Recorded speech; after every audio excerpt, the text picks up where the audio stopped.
আসসালামু আলাইকুম ভিউয়ার্স, বৃক্ষপ্রেমী ভাই ও বোনদের জন্য সুখবর।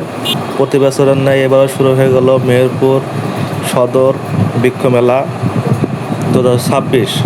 তো এবারও প্রতি বছরের ন্যায় মেহেরপুর জেলা প্রশাসকের কার্যালয় কোর্ট রোডে বৃক্ষ মেলা শুরু হয়ে গেছে অলরেডি।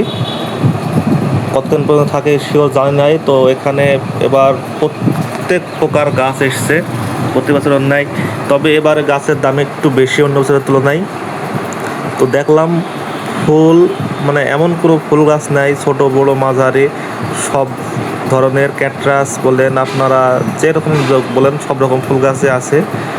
আর একটা বট গাছ দেখলাম, যেটা বলছিল ওরা 40 বছর বয়স, যার দাম রাখা হয়েছে 1.5 লাখ টাকা। এটাই একটা অবাক করা দাম। বাকিগুলা সবই নিয়মিত 150, 100, 250, 300 এর মধ্যেই। যাই হোক, আপনারা সাধ্যের মধ্যে আপনারা কিনতে পারবেন। তো অল্প দিনে হয়তো থাকবে, হয়তো 1 সপ্তাহ হয়তো। ভিডিওটি ভালো লাগলে লাইক কমেন্ট শেয়ার করবেন। আল্লাহ হাফেজ।